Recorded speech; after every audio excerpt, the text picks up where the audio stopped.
Hello and welcome to this week's Market Outlook webinar with me, David Jones, and Aondo Markets. If you're watching the recorded version of this, it's held live on Wednesday, the 25th of October at 12:30 in the afternoon. So this is a webinar we do every week on a Wednesday lunchtime, and it breaks down into two parts. We look at the major markets, so what's been going on, what to look out for, where the opportunities might be in FX, indices, and gold and oil. And also, we'll do a little bit on trading strategy. So every week we do something a little bit different. And this week we are going to do identifying and following trends. That's what we're going to have a look at. Fairly simple, but one that plenty of people don't do. So we'll talk about that a little bit as well. Let's just put the risk warning up while I'm jabbering away, so you can have a chance to read that.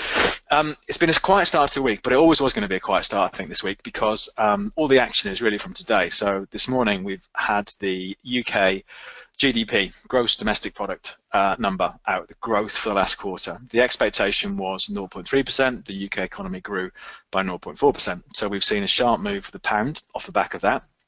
Then tomorrow, lunchtime, 12:45, we've got the European interest rate decision from the European Central Bank.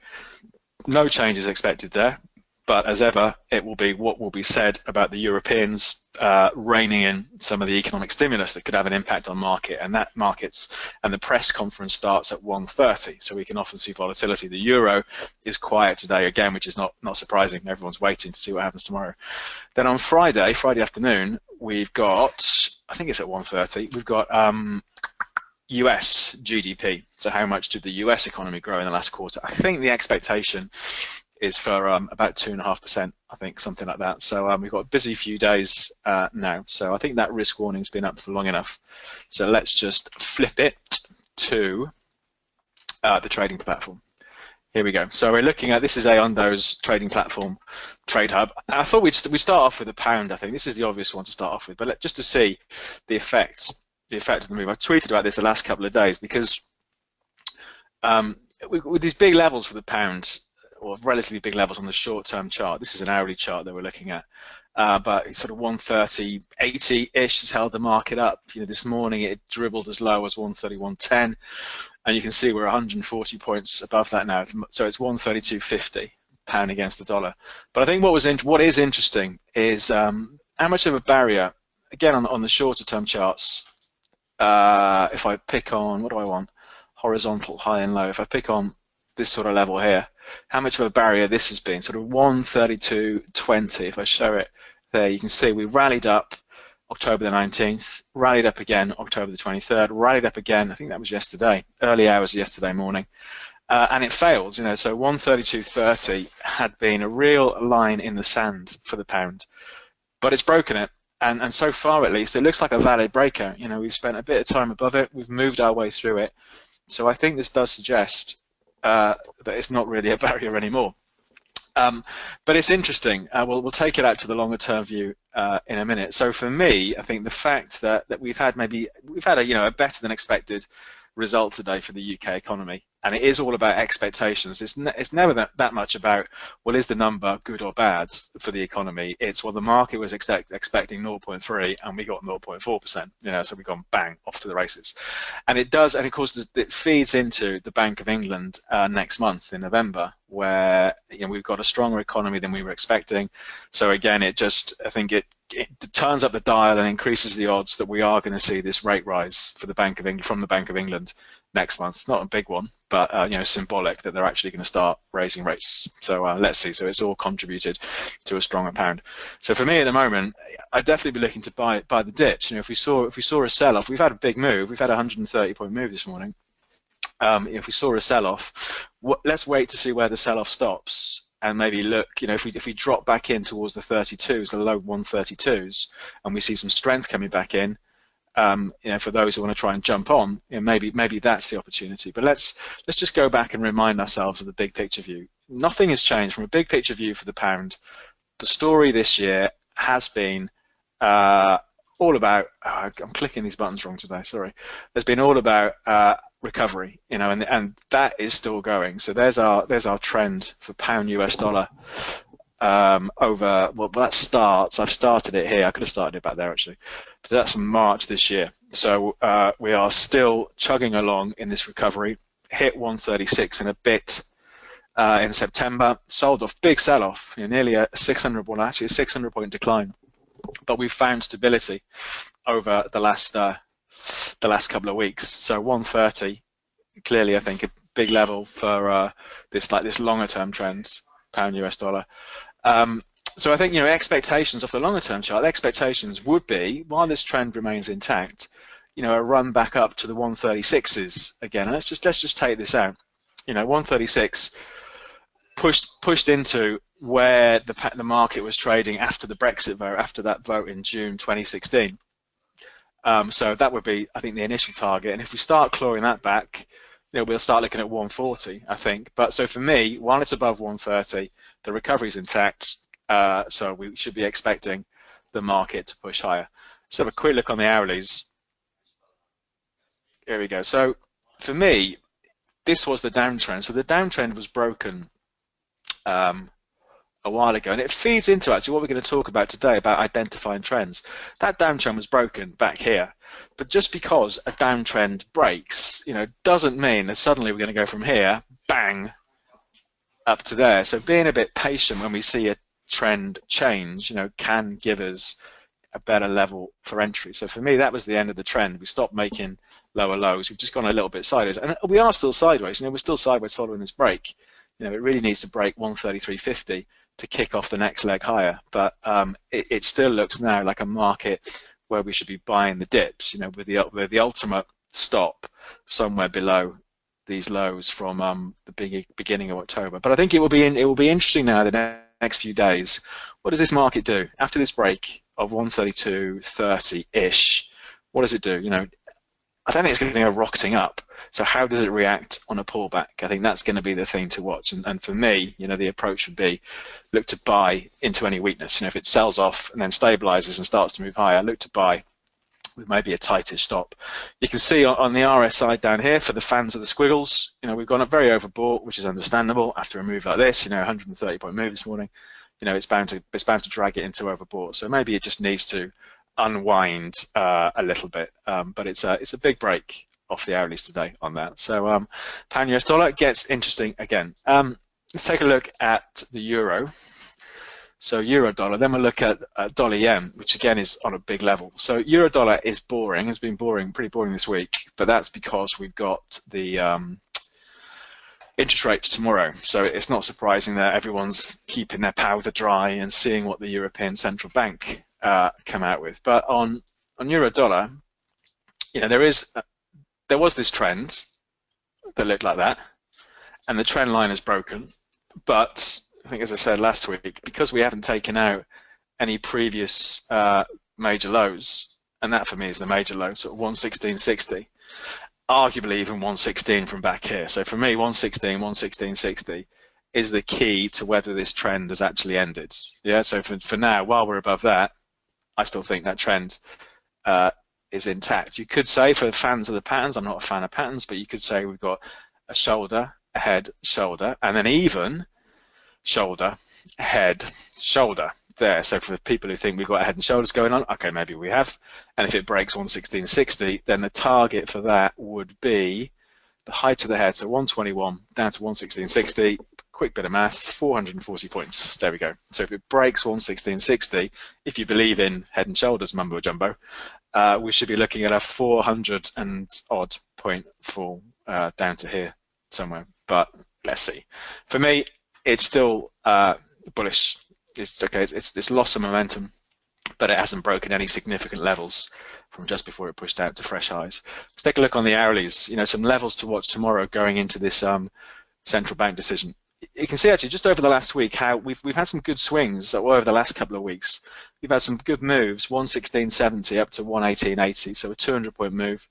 And the market sells off 150 points, then it rallied 130 points, and it sells off 130. We've had some good swings, but we're roughly where we were a couple of weeks ago on euro dollar, and you can see it's very, very sideways, very choppy until we get this thing out of the way tomorrow. So the obvious one to watch, obvious support, is going to be sort of this sort of area. It did spike below it. So it spiked below it on the 23rd, so a couple of days ago, a little bit of a move through. But let's say, 117.20 to 117.40, this sort of zone. This has been good support.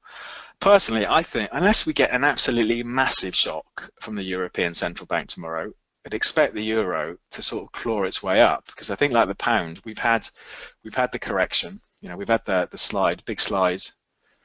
What's that? 360-point move from the highs, and we've just gone a bit chop, sort of a wide sideways range. So if I had to bet on it now, my bet would be for 118.80. What's that? So I'd say, for me, I'd say it's more likely to go 110 points up than it is to go 110 points down. Let's see what happens tomorrow when this European Central Bank thing happens. But there's obvious support to watch down here, and big levels just ahead of 119, I think. So it's a little bit dull until we get the European Central Bank out of the way. So that's that. Let's look at dollar yen though. We've not looked at this for a while, but I think it's interesting because let's look at the dailies. So just take this out, and I think it is all about the dailies at the moment for dollar yen. Just go back. I remember we focused on this quite a bit last year because we had that heck of a move in the dollar against the Japanese yen towards the end of last year, where the market went from 103 and it spent the whole summer flipping around sort of 99 to 100, and then really started moving. It went from 103, 102, up nearly as high as 119. So we saw a big move in dollar yen, but it spent most of this year in reverse, or at best just going sideways. And I think why it's interesting now, because we had this break that completely wrong-footed me in August, right? So we'd had good support ahead of 108. Then we had this break here. You can see it on the daily chart, beginning of September. I thought, okay, is this the start of a more sizable move down? But it ended up being a false break, as these things sometimes do turn out. Ended up being a false break, and the market has ramped its way back up. We've seen a 600-point rally since that false break at the beginning of September. So it's left us, I think we've got really interesting levels up here. Look, whenever dollar yen has been up here, so around about 114 and a bit, let's say 114 and a half, and let's even pick up on this one up here, this level from March. So the whole 114.50 to 115.50 area has been a real problem for dollar yen. We have seen, multiple attempts since March this year to try and crack this level, and it's just not happening. And it always looks really bullish, of course, going into it, because we've normally seen a half-decent rally, and then the sellers come back in. This now, if you focus on this move now, this still looks really bullish, but are we gonna see it fail again? Well, who knows? But if you really wanted to be short dollar yen in terms of risk rewards, it looks like a good level up here. If we think it's going to repeat what it's done from July, we'd be looking at maybe a 600-point drop down here. If you had a stop loss at 116, you've got 200 points risk and 600 points upside. So that's a good trade. But I think it's an interesting one to watch up here. It's still strong. It's punched out to its highest level since July, at some point in July today. But I think it's a really interesting one to watch to see how dollar yen reacts up here at these levels. Let's just flip it over to the hourlies and see what it looks like. There you go. It's only like 2 hours ago it made a fresh high for this move. So it's a market that's definitely still strong. I suppose if you were bearish, you could take the view, well, is this just a false break? So I think an aggressive short would be short now at 114.08-ish, and a stop above those highs. So somewhere up above 114.30, something like that. But I think dollar yen's an interesting one because we've pushed up to these levels, and they've been a real problem for most of this year for dollar yen. Of course, the flip side is, if we do see these levels cracked, then it does point to a much stronger recovery that we're going to, you'd expect us to go and have a look at the highs from the end of last year, up above maybe in sort of 119 area. So I think it's a real, potentially, it's quite a pivotal level, I think, for dollar yen up here. So that's another interesting one to watch, I think. But for now, let's take a little break. Let's take a little break and talk about, we're going to talk about identifying and following trends. I often pick up on this where people can't follow trends. So, broadly speaking, people, we know that most people lose money I don't think it's a secret that most people lose money when it comes to trading. And I think a big reason for this is people just cannot follow trends. If you have a market that's going up, up, up, what the majority of positions will be is short. Okay, so people are betting the market is running out of steam. A great example of that is, for example, the S&P. We'll look at the S&P in a second, the US stock market, or the Dow, or the DAX, or whatever. But you have a market that's going up, people will be short. 70% of trades will be short. You have a market that's falling like a stone. 70% of trades will be trying to pick the bottom. So identifying trends should be a really important part of what we're trying to trade. And I don't think it's not about squiggles on a chart. I really don't. The mystical side of technical analysis. Things like Fibonacci and Gann and stuff like that, and Elliott wave. I'm really not a big believer in any of that stuff. But things like trends are absolute solid market psychology. It makes, if you have a market, let's pretend this is the S&P, although it would be more like that, just going up, up, up. If you're a market that's going up, up, up, and you want to sell short, so you decide to go short somewhere, what are the chances you pick the top? It's so unlikely. It's so unlikely. The S&P, to go back to the US stock market, has been going up since 2009. So we're 8 years into this recovery following the financial crisis. It's gone up 25%-ish since the presidential election last year. It just goes up every day, it feels, for the last few weeks. So what are the chances you pick the top? Even though I think just psychologically it's difficult. We find it difficult to buy into markets that are doing that, and difficult to sell short markets that are doing that. But that's really where it should start from. I think it's when all's said and done, a market can only go up, down, or sideways. And if we're trading with a trend, we are at least putting momentum in our favor and putting broader market sentiment in our favor, because me or you, Johnny retail trader, is not going to have enough clout to move a market, to change a trend in a market. So don't go against the trend. And it doesn't have to be difficult. I think the easiest way of spotting a trend is just to look. Just look look at that chart you've got in front of you there, my wonderfully hand-drawn chart. Which way is the trend in that market? It's clearly up, so we want to be a buyer. There's a great quote from Market Wizards. There's an excellent book. I think it was probably the first book I read about trading was Market Wizards, back from the I think it was first published early 90s. There's a great quote in that, and it's about an absolutely legendary trader whose name escapes me at the moment. But he said, if I want to see which way a market's trending, I print off the chart, walk to the side of the room, stick it on the wall, then walk back to the side of the room, and if there's a trend, I'll see it. And I think that's a perfect place to start from. Yeah, it should jump out and slap you in the face. So there's a trend that's slapping us in the face, and the classic way of identifying a trend is plonking our trend line underneath. So the assumption is, if we see weakness back towards the trend line, we want to be a buyer, we think it's going to hold, and the market is going to turn and head higher. So for me, if it breaks the trend, it's not necessarily the end of the world. Like on the euro at the moment, like euro dollar, it's broken the trend. But if we haven't taken out, any previous significant lows in an uptrend, then the trend is still valid. So I'll still be looking to be a buyer, but with a stop under there. And the same, of course, if we've got a market that's in a downtrend, like that, if it breaks out, it doesn't necessarily mean it's going to suddenly do that. It might just be still in a downtrend, but just going a little bit slower. So I think for me, that's just the two things that I look at.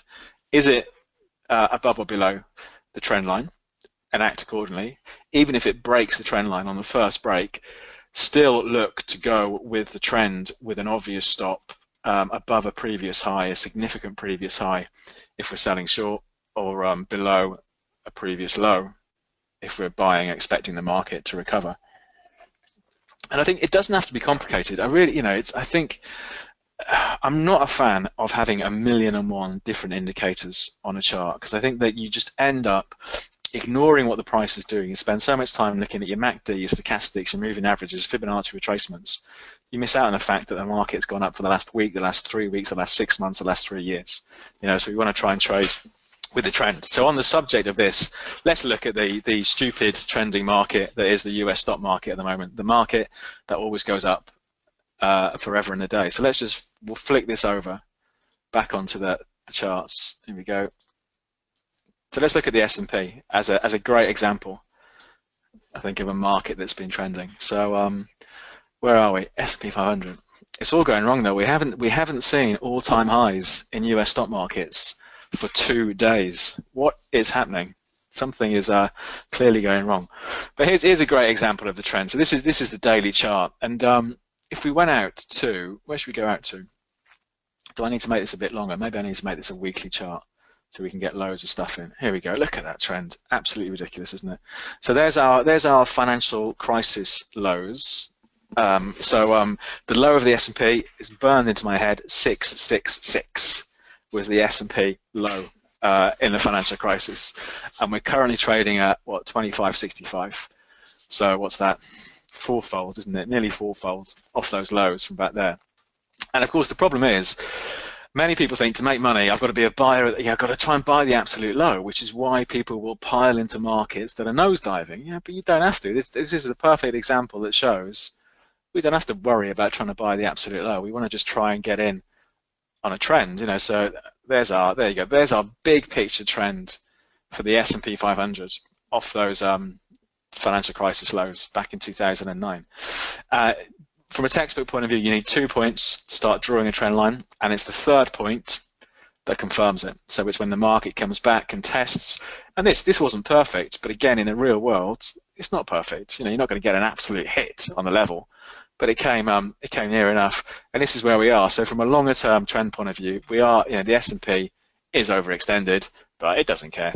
It keeps going up, So we've seen a market that's been incredibly strong. Let's flip it over to the dailies and take a look. So there's there's the old Trump volatility last year. So on election day in the US, when the results started coming in, massive move in the overnight market. When it starts looking that Donald Trump has won, everyone was saying, "Oh, a Trump victory is going to mean 5 to 10% wiped off the stock market." What happens? We had 1 day of a mini crash, and then off we go. So if we're looking at the trend on the S&P, if we took it off that, maybe the reaction after all the election nonsense was out of the way, our trend on the S&P, our 1 year trend on the S&P looks something like this. So we're around about what, 2,500, I suppose, is where the trend line is at the moment. And I think that's maybe an important level. It was the lows from September. It was a little bit of a wiggle low middle of September as well. So I think 2,500 is the big level. I think it's a hard market to trade because it just ramps its way up. So I did buy it yesterday. I think I mentioned this, I trade options on the S&P. So I could really do with the market a lot lower than where we are now for my expiry, which is in November.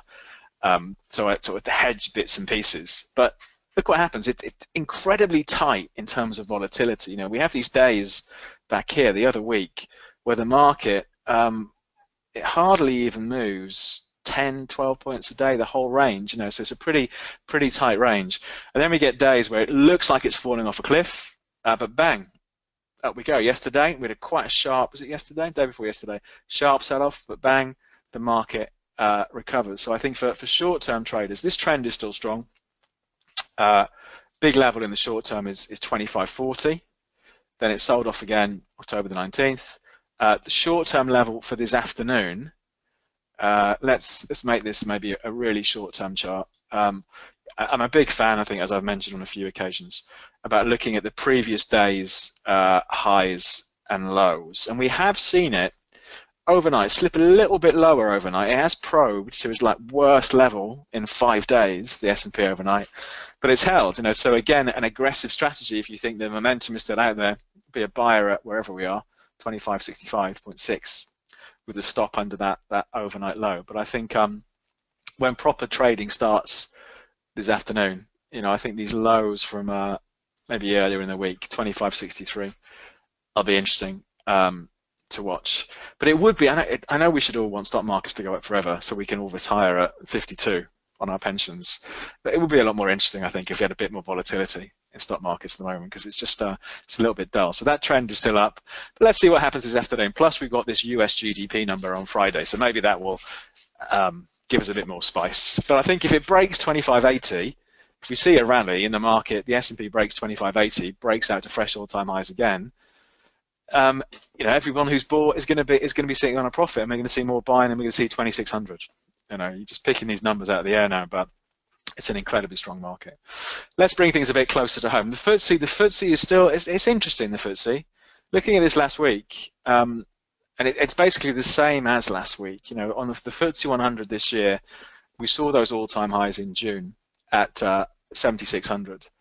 And I think what's interesting is look at what the market's done over the last week. So even though US markets have moved out to all-time highs again, the FTSE just does not like it up here, you know, near that 7,600 level. And of course, if we saw further recovery for the pound from here, that would traditionally weigh on the FTSE, because so many FTSE 100 constituents report in currencies that aren't the pound.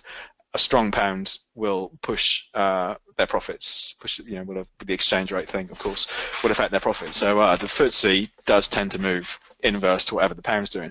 So it's interesting. You know, it's interesting. We've seen the FTSE under pressure again. So again, the trade is, if I had to do the trade on the FTSE now, sell it wherever we are, 74.98, stop loss above 7,600. And let's see, do we go back to the lows, 7,200 lows? But I think it's interesting.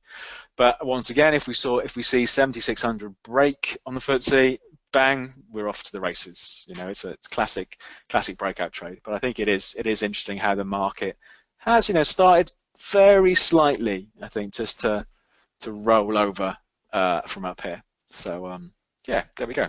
And so a quick look. We'll look at the DAX. Let's have a look at the DAX, and then we'll have a look at some other markets. So the DAX.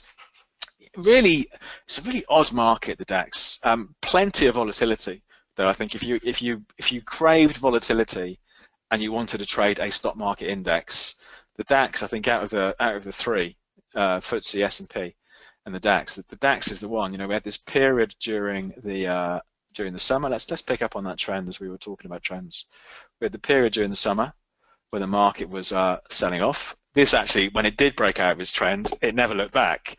So if I'd have been going short there, and I probably would have, with a stop loss above there, I'd have been stopped out.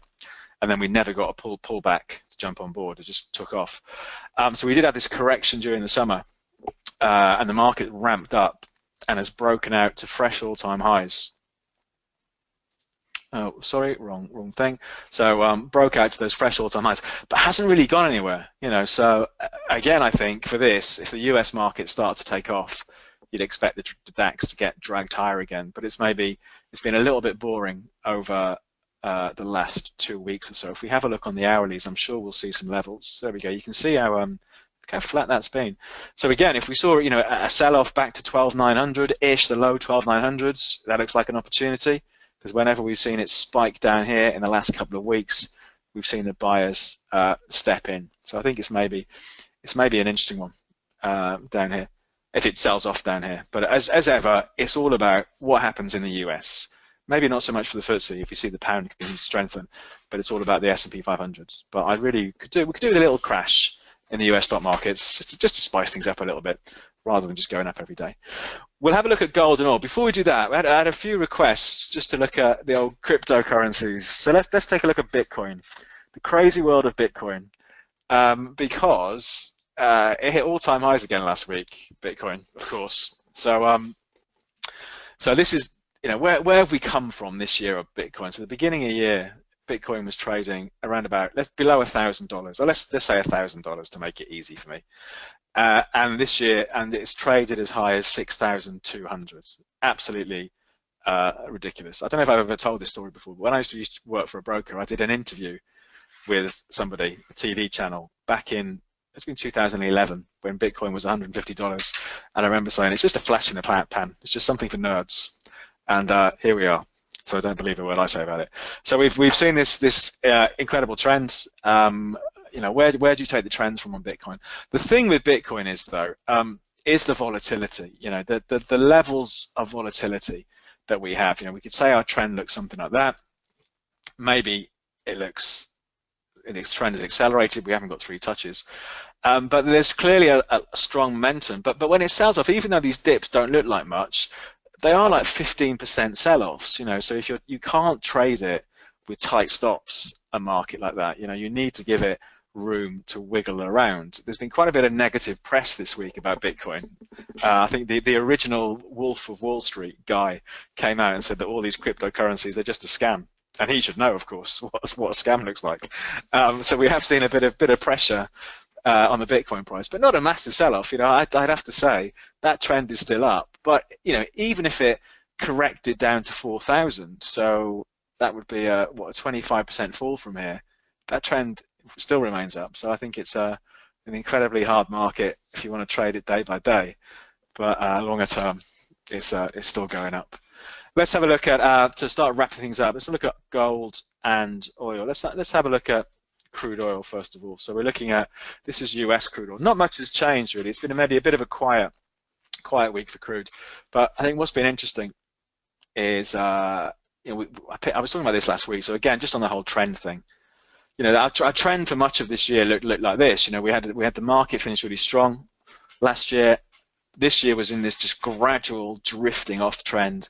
But we broke out. We broke out in September, pushed above that previous high, dipped back down. So again, that was a little bit of a retest, and now we're here. So for me, the trend on oil is this one at the moment.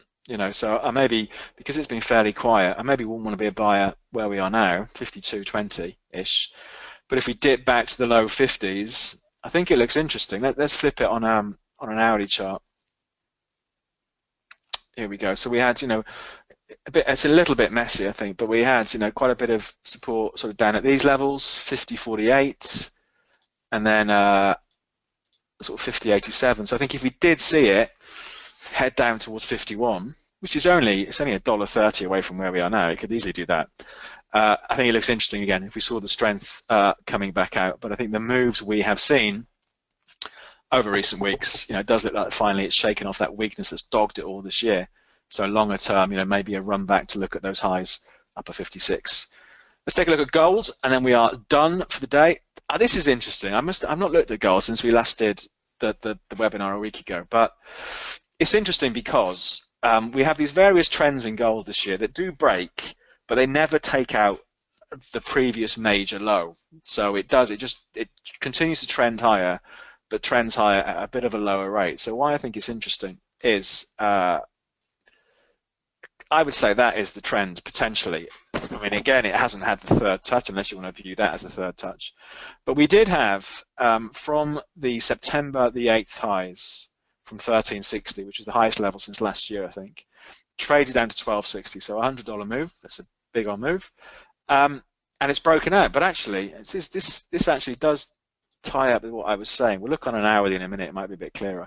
So it broke out, but didn't take out the previous high. So the question is it still in the downtrends, or are we seeing this downtrend reverse? So I think gold is an interesting one. Now let's have a look on the hourlies. Here we go. So that was our trend I picked up on the daily chart. So that trend looked like that, and it broke out. You could argue the major level for gold was this high back here, 13.14. Actually, but maybe down here. So the big question now is going to be, does it hold above these old lows at 1260? So for me, going back to the daily chart, I'd be inclined to be a buyer. It's made a new low for this little down move. So maybe not today, but maybe tomorrow. I think the price of gold is more likely to go up $100 than go down $100, for example. So for me, I would be looking to be a buyer down here, thinking that correction is over. So we have a bit of a level at 1267. We've got another level back here. So we've got good support from 1257 through to 1270-ish. So I would be expecting the price of gold to turn it around over the next few days. And again, it's an interesting trading opportunity. And if let's say it slips down and we buy it at 67, you can have a stop loss the other side of that. So a stop loss at, I don't know, 47, let's say. Got $20 stop loss, but nearly a $100 target if the market does go back up to 1360. So that's interesting, I think, from a nerdy chart point of view. Doesn't your view of the dollar yen impact gold? I don't know, does it? Not for me. They're just charts to me, but we'll see. I suppose if we saw the dollar turn lower, that's going to push the price of gold up, isn't it? So I think the dollar's going to go down, dollar yen's going to go down, that should push up the price of gold. But I must admit, I never give much weight to any of that stuff. So let's see what happens down here for gold. So to wrap things up for this week, I think the interesting market, the immediately interesting market to watch is the pound, because we've had that break today. Okay, we had that break on the pound, broken out through to a 1 week high, whatever it is. So that's interesting. Tomorrow it will be the euro, so we should expect the euro to be quiet today, and then we've got this European Central Bank doodah tomorrow lunchtime, and just US stock markets to see if we can have, you know, just what's going to happen. You know, are we going to see at least some of the momentum fade, and is Friday's GDP number going to be the thing that drives that, or is it just going to go up again forever and ever? And then finally gold, because of the completely on technical reasons, completely looking at that chart there, because it looks like maybe the correction from 1360 is over. We're back into an area of support. So are we going to see gold bounce back? Who knows?